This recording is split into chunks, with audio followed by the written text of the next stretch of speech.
Hello everyone, it's Old Guardian here. In this Hearthstone Mercenaries Heroic Bounty Guide, I'm going to take a look at Majordomo Executus in Blackrock Mountain. Majordomo Executus, also the final boss, is kind of Ragnaros, because you're going to meet Gar, Majordomo Executus and Baron Geddon all at once in this fight, and once Majordomo Executus dies, you're going to summon Ragnaros. So in this fight you typically first want to kill Gar, then Geddon, and then finally Executus, and then Ragnaros as it is summoned. The fight is pretty difficult. Gar, for example, is going to ramp up its damage, and then it's going to Blade Flurry eventually. Geddon is going to do a bunch of zero speed moves, and Ragnaros is going to give tons of fire damage. So if any of the others are still alive when Ragnaros shows up, that's going to be very, very painful. However, I have some excellent comps for this one for you. You cannot use fire because Gar provides fire resistance, but Gar also provides frost weakness, so the main way to handle this is with frost, but thanks to new mercenaries and buff mercenaries, it's also possible to do this one on a budget nowadays. The frost comp is kind of the intended way to do this, so I'm using Lokholar with Frigid Winds, I'm using Varden Dawngrasp with Potion of Ice, and I'm using Jaina with Ice Block Talisman. These are typically what I'm using. Sometimes I bring out my Balinda. Balinda with lesser water elemental means that you just cannot fail because you have some leeway with the colors that you're using, but overall the comp can also be used without Balinda. In addition to the actual Frost quartet, I have Kooky with Appetizers on the bench, and for this bounty in particular, Blinkfox with Arcane Fang, just so that I have some power to hit into that Ragnaros if needed. As budget comp, I'm using Nature comp. For the climb, I'm mainly using Big Viper, so I have Yulon with Shadefire Spear, Morgul with Morgul Smith, and Lady Anaconda with Signet of the Wilds, so I can really make that Viper big. Sometimes I do use the Nature squad as well, so Morgul, Guff and Brukan, and for the boss fight I open Morgul, Guff, Brukan. On the bench, I have Guff with Earth Embracers, Kooky with Appetizers, and Brukan with Lightning Rod. And this is what both of these comps look like in action. All of its abilities are 3 speed, so it's always acting before Lokholar, unless it gets slowed by Warden, of course, but on turn 1 it always acts before Lokholar, so Lokholar starts to get some frost damage. And then, pow pow. Best ones are the ones when there's 2 of these, so you get tons of frost damage. And you just pretty much kill everything.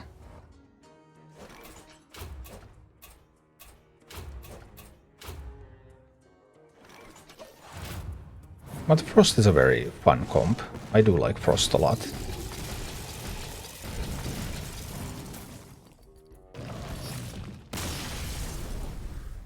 And that, oh, but it is fun. I don't know about PvP, and well, I don't play PvP, so that doesn't make much of a difference to me. But in PvE, it is really fun. Also, a lot of potential decision making, because you have the snap and the water elemental, this water elemental of course as well. You just have a whole bunch of stuff that you can do with this comp, which makes this so fun.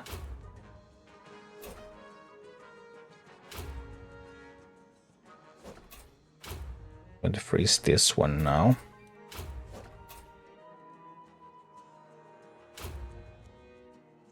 There are just so many things that you can do. So many decisions that you can do when it really gets difficult. Oh no, I couldn't get the freeze. Yikes, that can get scary. Or maybe not. Not so scary after all.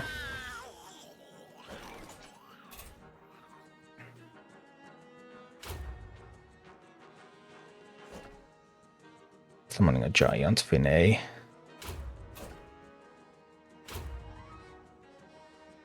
I'm just going to keep pushing.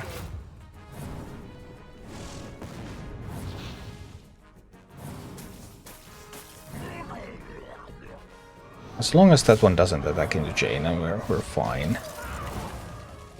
Or we're actually fine even if it did. But anyway.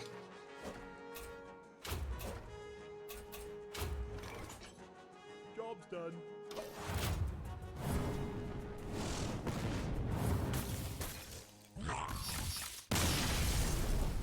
Pow. 2 attacking at 3 speed, they're not enough to kill Lokholar. That hailstorm is going to do so much damage. I'm trying to get that car killed.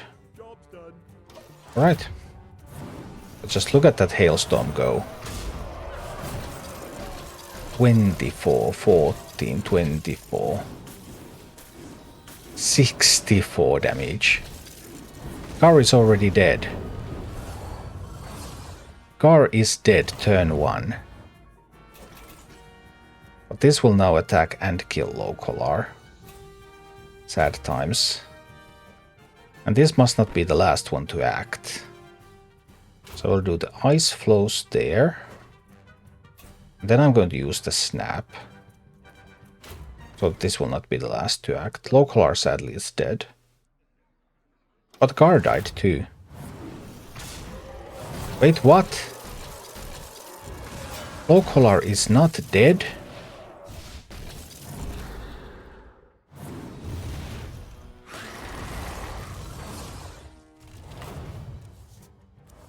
This is... oh boy. Maybe we should have killed Gedon first, instead of Gar, by the way. But be that as it may. Let's bring Balinda.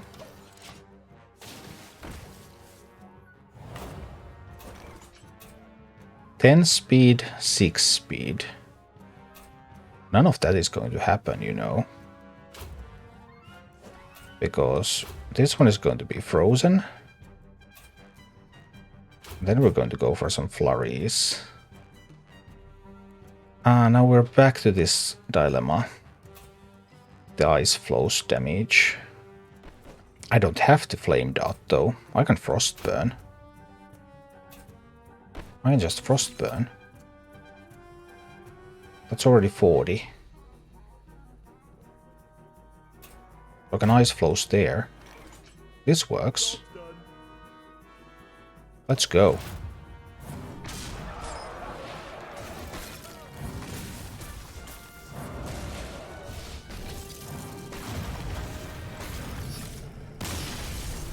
Okay. That's pretty easy with Frost. Okay, Big Viper facing a real test. An elite fight. So I'm actually going to Jade cast this one so that one is going to be killed. Start to work on that troll over there. And then I have a choice between mint beasting this one or starting to work on the cookie. But I believe I'm starting to work on the cookie here. Also attack the cookie with that one. So let's give this kind of approach a try. Normally you just get health, get health, get health, and Viper handles everything. But sometimes, especially in these elite fights, and especially when there's some fighters involved, Jade Gust can be a very powerful asset. Like, now we can see that this one would die to a Jade Gust. It does get to attack, so that's going to be 40. That's going to be 51 damage to Morgul. But Morgul can handle it, because Morgul gets 6 health from there and 15 health from here. So that's going to be okay. Job's done. Let's go.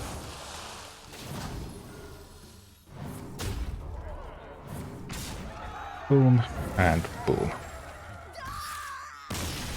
Just the power of Big Viper. Alright, we have Big Viper coming in.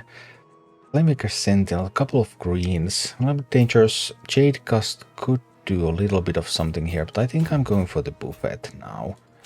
And I really want this one to die first, because that's the most dangerous one. So I'm going to buff up my beast that I'm going to attack into that one first. And to get all of these health buffs in. I may need to start mint beasting Morgul here, because there's going to be a lot of damage coming into Morgul. Because this also repeats. Next time character takes damage, damage is doubled. That's also scary. We're going to need to do a buffet here. There's also an option to healing wave Morgul. That's 25 healing. We're probably going for this one actually. Then I can keep Mend Beasting the Viper to take this one down now. Because this comp has a lot of healing power. Obviously this damage, that 32 damage is really annoying, but that's 25 healing. Right there. So Morgul is still up, and even though Morgul is now taking this damage, that's 7 speed attack. I could force it with the taunt, so that the Morgul doesn't take that 24. On the other hand, this is 15 already out of the 24. I think this 15 is going to be fine. 15 plus 25, that's 60 net healing. Morgul is taking 32 at the end. Yeah, that will work. 16 net healing, yeah, that will work. Then a Mend Beast over there. We get to kill this screen. So it will not be able to use a 3-speed ability next turn. Well, there are some occasions where you end up taking quite a bit of damage. Like this one, where Morgul is actually threatened. But ultimately, Morgul will have the power to survive this. And I can just Mend Beast. I actually don't have to, end of turn damage is not going to come. So I can just heal up the Viper and boom.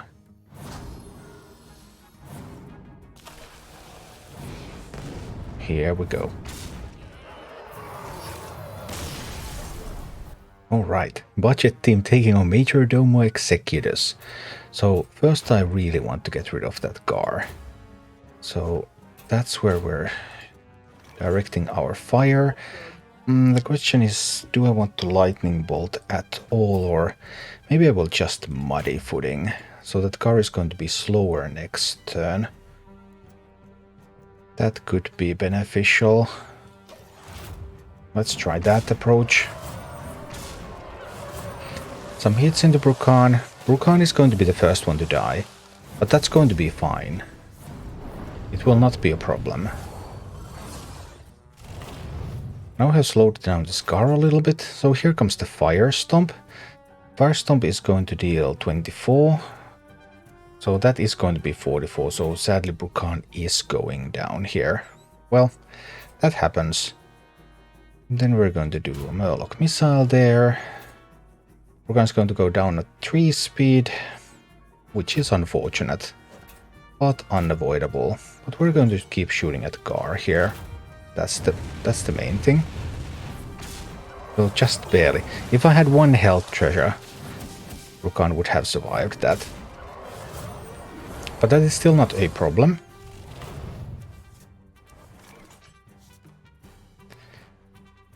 And here I'm able to bring in... I need to bring in an Anaconda for this one now. Bit of a bummer with the Viper. Viper is not strong in this specific fight. And of course, Searing Strike, Inferno at 0 speed. So that's going to be 8 damage. That's Searing Strike, so no one is getting killed here. And Gar at 44 health, going to take more than 50 damage from the Brambles. So Brambles will kill Gar. And then I can do... I will need to have that comboed though. So I can do Murloc Missile. I could combo it with a Healing Wave too. That is not impossible. I might actually want to do that. Healing Wave is a nature ability. But this is health to everybody. Maybe Murloc Missile is better. So Murloc Missile is now going to combo the Brambles. But then I need somebody to act after this, which is actually good for the Viper. So I can either try to keep the Viper, but if Viper becomes the bomb, that's going to be a huge problem. So I think I'm actually going to Serpent Spite there and just hit Viper in the Geddon. This should be fine. This will now kill Gar, so we get rid of Gar, and then we get to start working on Geddon. There, Gar is gone.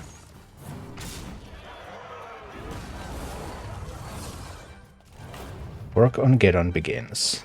3-speed Searing Strike, 3-speed Fire Stomp. Repeat for each that hasn't acted yet, so that's going to be 24, so that's going to be a total of 44 damage coming at 3 speed. But we can use Iron Bark now, because Iron Bark is going to save Morgul. And then Morgul is able to... Morgul could heal itself. That's an option. Morgul can also try the Murloc Missile, which also sort of heals it, at least a little bit. And there's still a chance that Morgul gets killed next turn. Because the Searing Strike is pretty fast. So how much do I want to keep Morgul alive?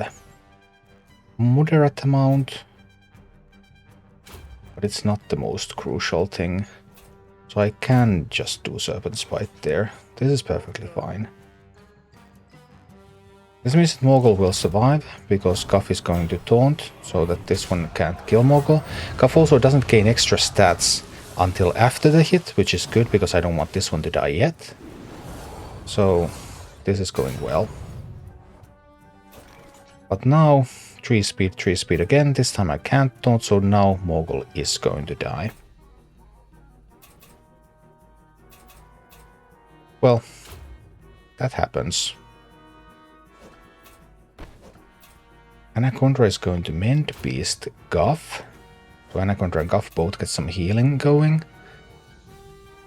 And Guff can still do Living Brambles with the combo. But that's only 28 damage.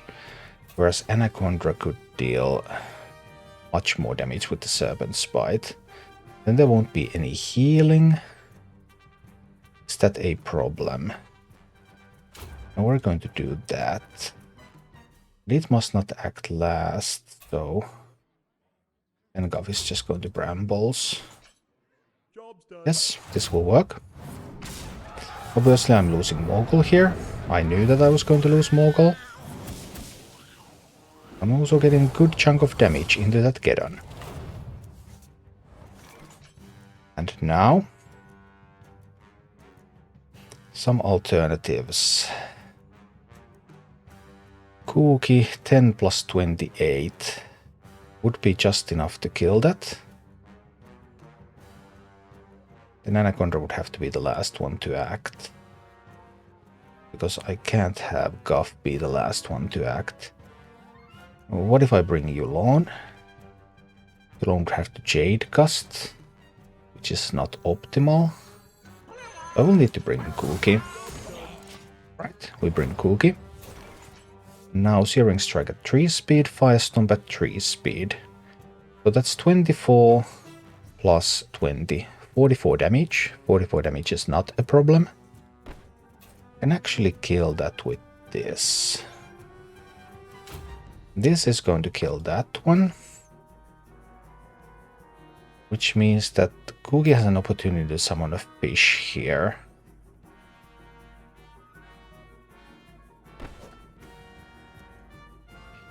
And Guff can taunt up to gain extra health.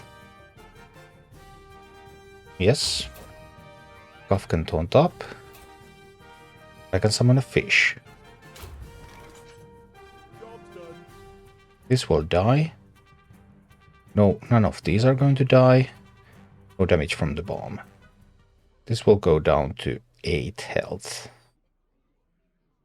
This is good. This is very, very good.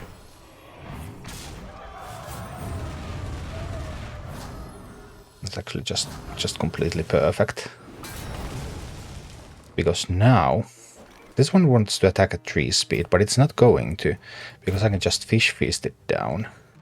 Actually, the fish is now a bit of a problem. Because the fish is going to eat some... No, it's not going to be a problem. It's going to eat some of the damage, I know. I might as well Runic Slam into the fish now. For the buffs. Might as well Runic Slam. No. I will have 50% chance to get Brambles on Ragnaros if... Oh, this is going to be even better. This is what I want to do. So we do this. That one dies, Ragnaros is summoned. Also 50% chance that I would get the hit on Ragnaros immediately.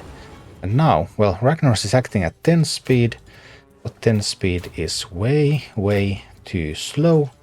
And our budget comp has defeated Majordomo Executus and Ragnaros. Thank you for watching. Click like and subscribe if you enjoyed this, and a special thanks to all of my Patreon supporters, YouTube members and Twitch subscribers who make all of these videos possible.